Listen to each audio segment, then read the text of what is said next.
yang tidak masuk sekolah? Kira-kira kita doakan teman-teman kita yang hari ini tidak masuk sekolah, semoga besok bisa ikut bergabung dengan kita lagi ya. Dan kalau misalnya ada yang sakit, Allah segera angkat penyakitnya. Ya? Oke, sebelum kita mulai, kita berdoa terlebih dahulu. Silahkan kalian boleh berdoa sesuai dengan ajaran dan keyakinan kita masing-masing. Berdoa di dalam hati, mulai.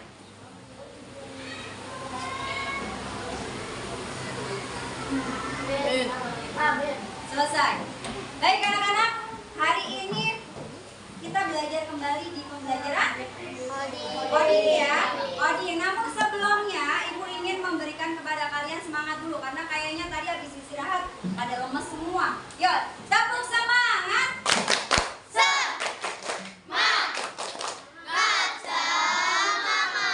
Silakan coba berdiri dulu semuanya. Yuk, kita berdiri dulu.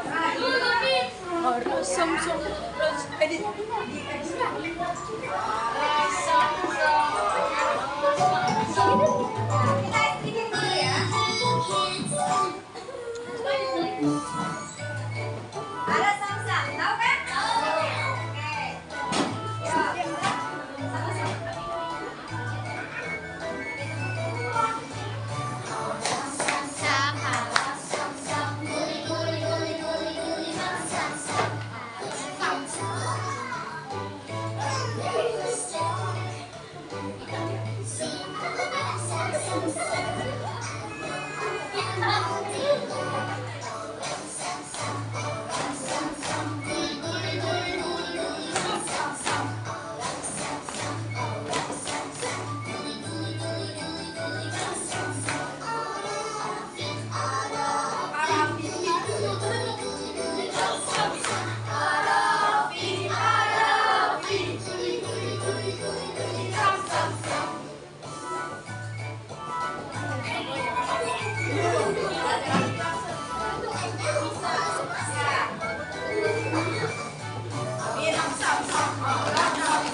Makin cepat ritmenya ya. Oke, biar semangat.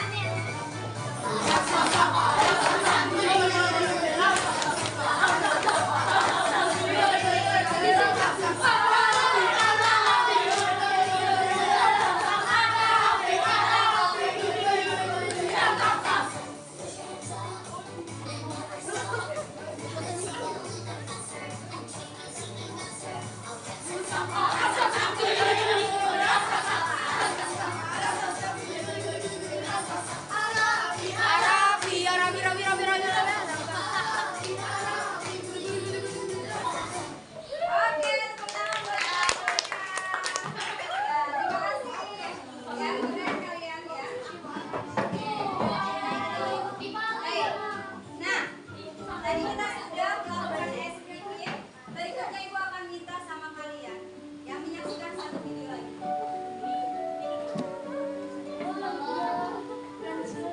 Oke, kalian. Lagi ngapain ya? Perhatikan dulu. Ingin berbagi resep mangga yang mudah banget buatnya. Penasaran kan? Ikuti terus ya videonya.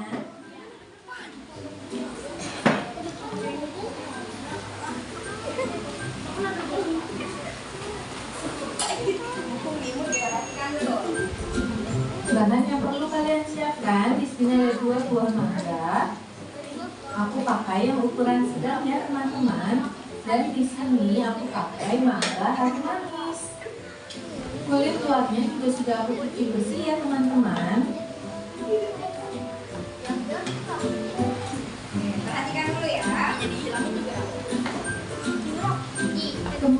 ada gula pasir, 1 saset kental manis, dan 600 ml air. Kalian bisa pakai air es ya, atau air dingin dari kulkas.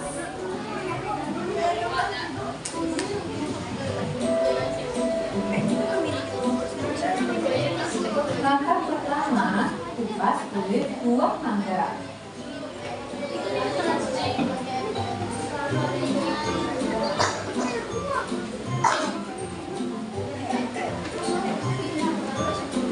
Lalu potong-potong dan masukkan dalam blender.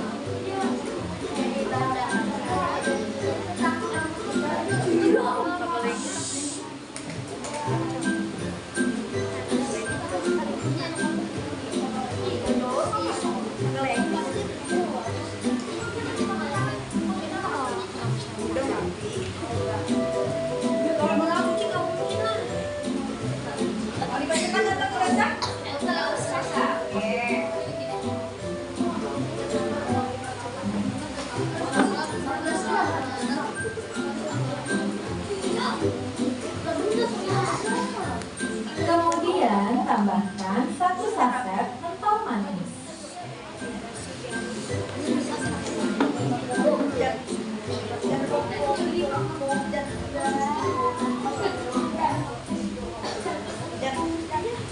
Gula pasir, kalau yang suka manis boleh ditambahin 2 sendok makan lagi.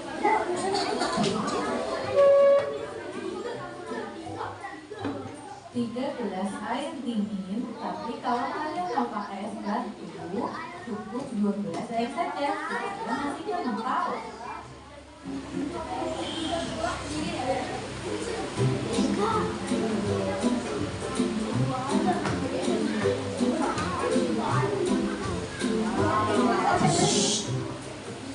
Ini mau aku blender dulu ya teman-teman. Ini dia teman-teman, sudah jadi. Kalian bisa koreksi rasa. Kalau kurang manis, kalian bisa tambahkan gulanya.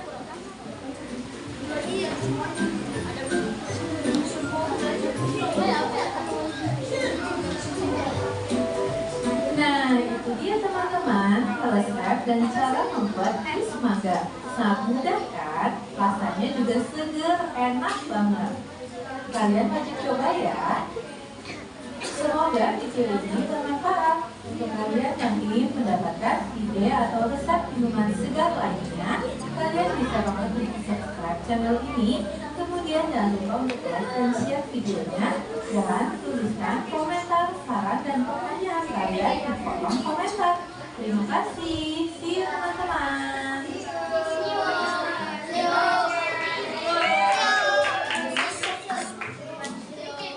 Ada nggak yang pernah bikin jus mangga? Bisa bikinnya? Apa yang kalian saksikan di dalam video yang tadi Ibu sampaikan? Mau belajar membuat jus mangga. Ya. Selain bikin jus mangga, biasanya kalian buat apa lagi? Apa? Jus strawberry. Oke, macam-macam jus. Nah, hari ini kita akan belajar sama-sama ya dengan kalian.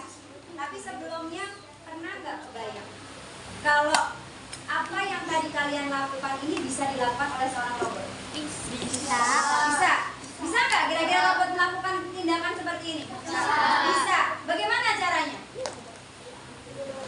Bikin robotnya dulu. Terus gimana lagi? Nah, caranya seperti apa? Nanti suatu saat ketika kalian nanti jadi seorang saintis, seorang pencipta robot, itu harus ada langkah-langkah yang harus kalian lakukan.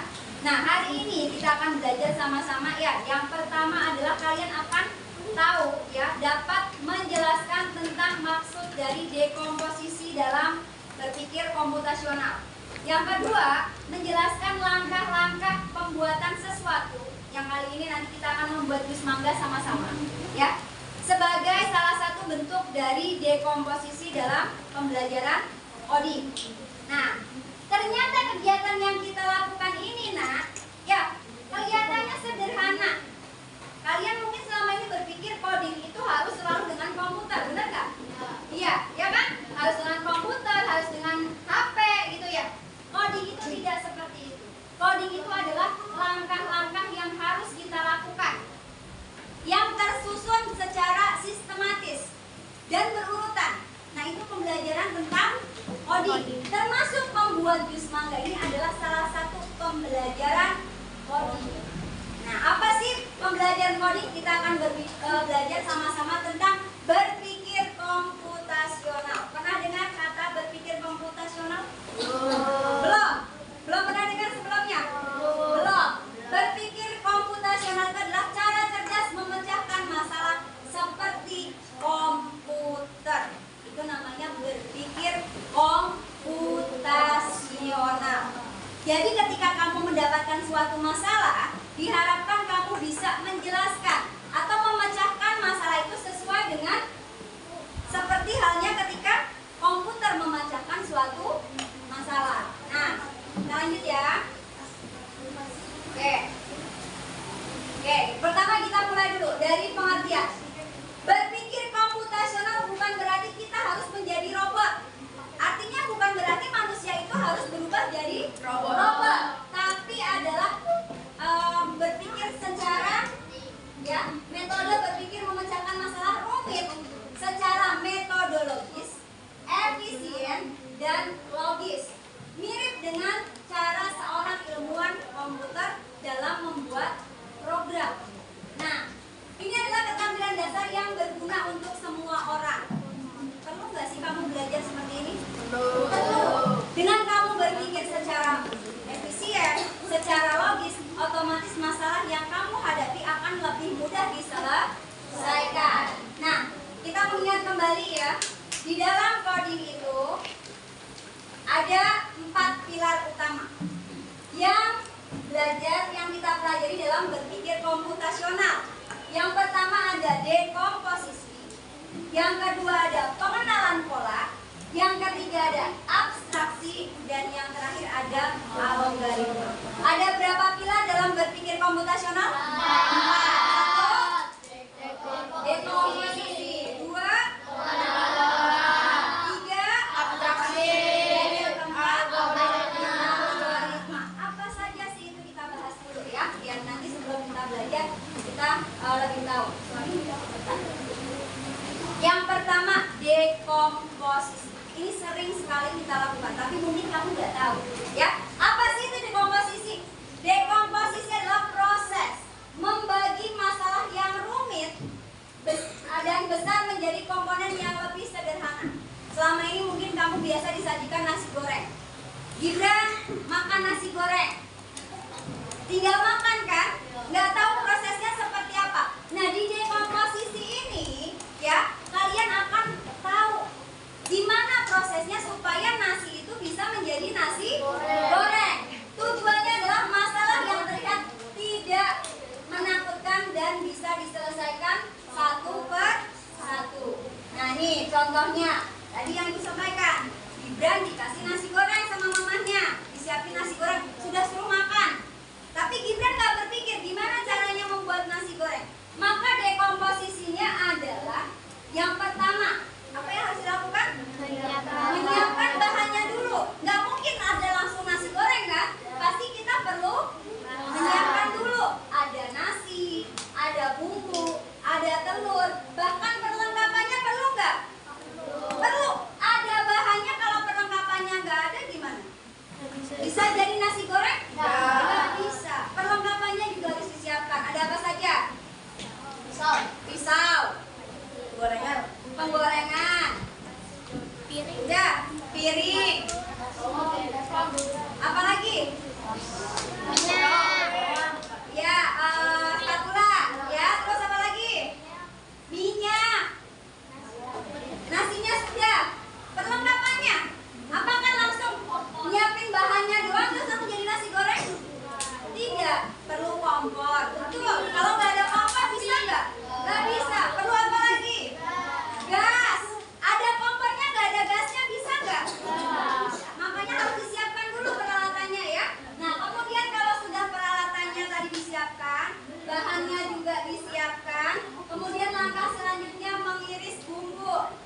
ada bawang putih, ada bawang merah, cabai, ya disiapkan dulu iris bumbunya. Kemudian menggoreng telur, menumis bumbu, mencampur semua bahan dan memasaknya. Dalam berpikir komputasional, langkah-langkah ini tidak bisa dilaksanakan secara acak, harus dilakukan secara berurutan. Kira-kira kenapa?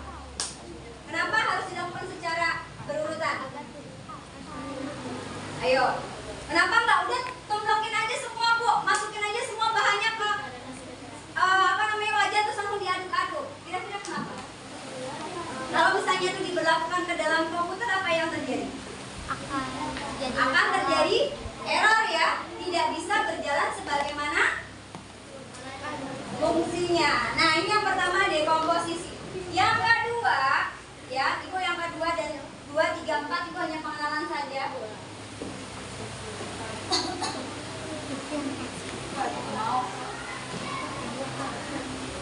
Oke, yang berikutnya ada pengenalan pola. Pengenalan pola ini adalah kemampuan untuk mengidentifikasi pola atau tren atau paralel dalam data yang diantaranya masa-masa kecil menjadi lebih mudah terpecahkan. Pola ini juga banyak dipelajari, contohnya di matematika. Ada pembelajaran kelipatan, benar nggak? 2, kelipatan 2 adalah 2, 4, 6, 8, 10. Pola.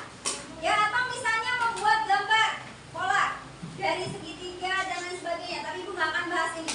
Hanya sekedar pengenalan aja. Yang kedua, pengenalan pola ya. Nah, yang ketiga itu ada abstraksi. Apa itu abstraksi? Prosedur untuk menghilangkan data yang tidak relevan atau berlebihan dan berkonsentrasi secara eksklusif pada fakta-fakta yang krusial. Tujuannya apa? Agar kita tidak bingung dengan informasi yang terlalu banyak. Jadi informasinya lebih sederhana, ya. Nah, yang ini contohnya saat mengendarai sepeda, kita fokus pada saat mengayuh, menjaga keseimbangan dan mengerem. Kita tidak perlu memikirkan bagaimana caranya sepeda itu bisa bekerja. Yang penting kita fokus. Satu, gimana caranya sepeda itu bisa kita kayuh. Yang kedua, gimana caranya kita menjaga keseimbangan. Dan yang ketiga, gimana caranya ngerem kalau misalnya ada halangan atau ada bahaya di depan. Nah, yang terakhir adalah algoritma. Pernah nggak kalian buka sosmed seperti TikTok, ya, TikTok? Kamu pernah buka misalnya tentang hewan kelinci. Besok ketika buka, kelinci lagi yang muncul. Pernah begitu? Nah, itu namanya algoritma, ya. Serangkaian langkah-langkah atau aturan yang jelas dan berurutan untuk menyelesaikan suatu masalah. Algoritma adalah hasil akhir dari 3 pilar sebelumnya. Algoritma yang baik, urutannya jelas, tidak ambigu atau tidak membingungkan atau tidak memiliki makna yang ganda. Yang ketiga, pasti berhenti setelah masalah selesai. Kalau kamu udah nggak nyari kelinci lagi, otomatis dia tidak akan muncul lagi. Itu namanya algoritma. Jadi sesuai dengan apa yang kebiasaan kamu cari, ya, itu akan muncul. Baik di TikTok, di YouTube, ataupun di IG dan lain sebagainya, pasti akan ada algoritma.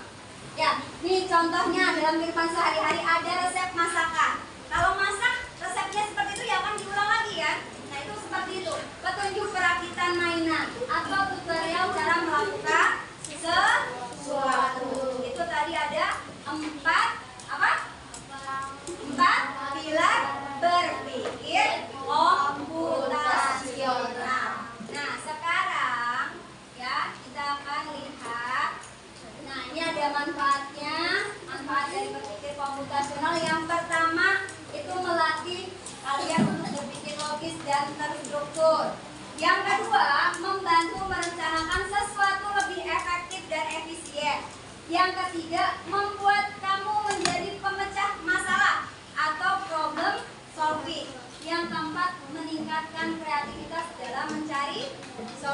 Dan yang terakhir, menjadikan penting jika kamu tertarik pada bidang sains, teknologi, teknik, dan matematika di masa depan. Nah, ini penting banget Kodik untuk kalian pelajari. Makanya salah satunya kita harus mampu berpikir secara komputasional. Nah, kita hari ini tidak akan membahas keempat, karena kalau membahas keempatnya akan butuh waktu yang sangat lama. Kita hanya akan mengambil satu, tapi itu tadi sudah jelaskan di awal ya. Yang akan kita bahas hari ini adalah dekomposisi. Ada yang masih ingat apa tadi dekomposisi? Apa tadi? Memecah satu masalah besar menjadi hal-hal yang lebih kecil atau lebih sederhana. Nah, kali ini Bu Guru punya mangga. Ya, Ibu punya mangga nih. Ya, Ibu punya mangga. Sekarang sedang musim buah mangga. Makanya hari ini kita akan mempraktekkan dekomposisi. Apakah kalau mau kita makan jus mangga langsung jadi jus? Tidak. Maka Ibu akan memberikan mangga ini untuk masing-masing kelompok 2 buah. Ya. Kemudian Ibu juga punya apa nih? Nah, es batu dan peralatan yang lain. Tadi Ibu juga sudah menyiapkan apa? Blender. Nih. Ya. Nih, blendernya sudah kita siapkan. Nah, hari ini kita akan menjadi pengusaha jus terkenal di dunia. Challenge-nya kalian dalam satu kelompok Ibu bagi menjadi 4 orang. Ya, Ibu akan memberikan 2 buah mangga dan kita sepakati kira-kira untuk membuat jus ini butuh waktu berapa menit?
ini videoin nggak bisa.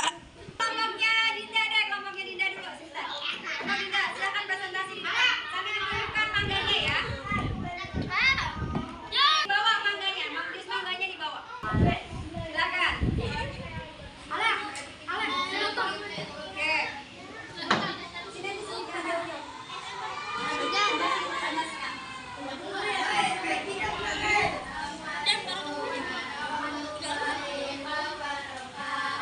Waalaikumsalam warahmatullahi wabarakatuh.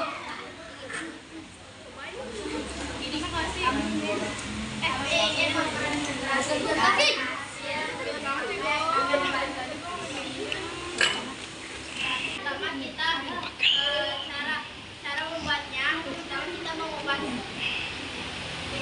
Buru woi, pegel ini. Potong dan masukkannya ke blender.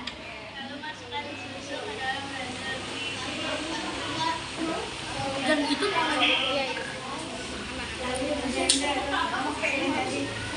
Terima kasih Dinda ya. Terima kasih kelompok Dinda. Tepuk tangan buat kelompok Dinda. Oke. Ya. Baik, tadi presentasi dari kelompok Dinda, mungkin nanti temennya ada yang mau memberikan tanggapan ya, boleh. Tapi sebelumnya silakan, karena kayaknya udah nggak sabar nih ingin menikmati jusnya, betul nggak? Betul. Oke, silakan dinikmati dulu jusnya. Sebelum nanti setelah menikmati jus, kita akan membagikan LKPD. Oke, silakan dinikmati dulu. Mangganya enak nggak? Alhamdulillah, keren ya. Ternyata kita bisa membuat jus mangga sendiri. Nah, setelah ini Ibu akan membagikan LKPD untuk masing-masing kelompok. Yang pertama LKPD adalah mengurutkan proses pembuatan mangga sebagai dekomposisi coding. Yang kedua, ya, Ibu akan minta kalian mengidentifikasi atau mengingat kembali alat apa saja yang diperlukan ketika membuat jus mangga. Dan yang terakhir adalah kalian harus mendiskusikan apa sih manfaat jus mangga bagi tubuh kalian. Oke, Ibu bagikan dulu LKPD-nya ya. Kelompok satu kelompok satu saja.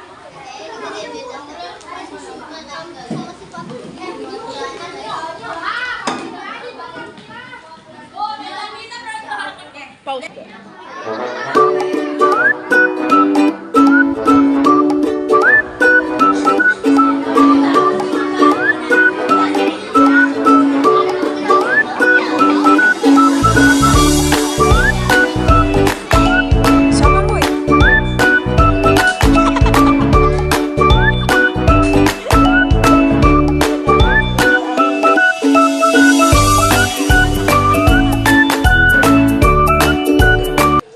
Alhamdulillah, kalian sudah belajar dengan sangat semangat. Kalian juga sudah mengerjakan LKPD dengan baik. Kesimpulan pembelajaran kita hari ini adalah bahwa berpikir komputasional adalah, silakan yuk kita baca sama-sama ya. Berpikir komputasional adalah alat bantu berpikir yang bisa digunakan siapa saja. untuk menghadapi tantangan apapun. Dan dekomposisi adalah saat kita memecah satu tugas besar menjadi bagian-bagian yang kecil supaya lebih mudah. Nah, bagaimana perasaan perasaan kalian setelah mengikuti pembelajaran hari ini? Nah, oke. Nah, nanti Ibu akan membagikan gambar refleksi. Namun sebelumnya Ibu tutup dulu pembelajaran kita hari ini. Terima kasih yang sebesar-besarnya untuk kelas 5A dan mohon maaf jika dalam penyampaian Ibu ada tutur kata yang kurang berkenan. Ibu akhiri sampai di sini.